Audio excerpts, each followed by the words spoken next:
Here's a little overview of the ABS adapters. This is your standard slide in you're going to find on most inflatable paddle boards. The side that has the logo on it is the side that the clip is going to slide into. It will go in both ways, but it fits better and it's easier to release inserting on the side with the logo. One thing to note, inside these fin boxes, you see there's a little cutout on one end. There's not on down at the bottom there. That little cutout is if you have a longer fin bolt, that's for a longer fin center fin bolt to fit down in there. So if this was extra long and you thread it through, it gives it that little extra space down at the bottom. So they all have that little cutout. This is your kayak or canoe adapter. It's a slightly curved bottom to fit on the bottom of a canoe or kayak that you'll strap in. Same inside dimensions in there. And this is the flip lock adapter right here. One thing to note on these adapters is that the variances can be slide inside the channel here where the bolt will go, and inside the fitting for how thick the fin is. They're made to fit nice and tight, and you'll have to sometimes break them in just a little bit. So the first thing to check for is on your actual fin, look at your little peg there.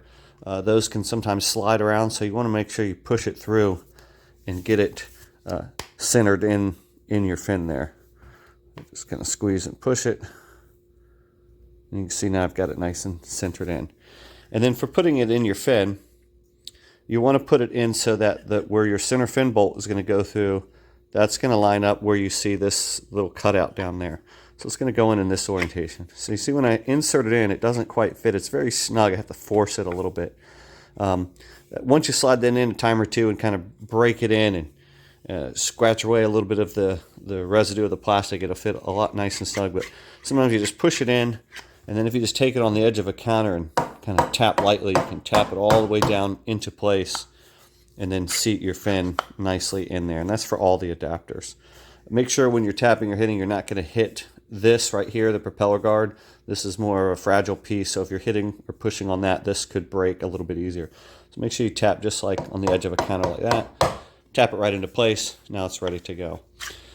Usually you want to remove it, kind of tap it opposite. And it's a good thing for the first time to tap in both directions. So this is where the fin will go. You want to put it in the other way as well and tap it down this way. That way you're fitting that groove a little bit better to see if your center bolt fits in there. Sometimes these center bolts, they have a lot of variability as far as how thick the square nut is, how wide it is. We've made this channel very wide so it can accommodate just about any of them. But we have seen some where they go in, and as you're trying to tighten down your screw, let's see if I can get a better angle on that. You're tightening down the screw, the square nut could actually spin in the track if it's not wide enough. We have seen that sometimes, usually with just a little downward pressure on the screw, that'll hold enough force to hold it against the groove and keep it from spinning. If it's wet, sometimes it can be a little bit more challenging. And then sometimes we've even seen some of these channels where it does not slide very well. Just a good angle right there. And you have to really hit the fin bolt down in there to kind of break it out a little bit. Kind of in a worst case scenario, we've seen where the channel is clogged. There might be a little bit of a kind of residue from the mold, or the mold didn't come out quite right. Take any kind of curved metal. This is just a little curved needle nose. These are a couple bucks at Harbor Freight. But if you just put that in there, you can usually just scrape away any, you feel a little tiny bump right there. Just scrape it away to clean it out so that way it can slide in nice and smooth. So we're a small company.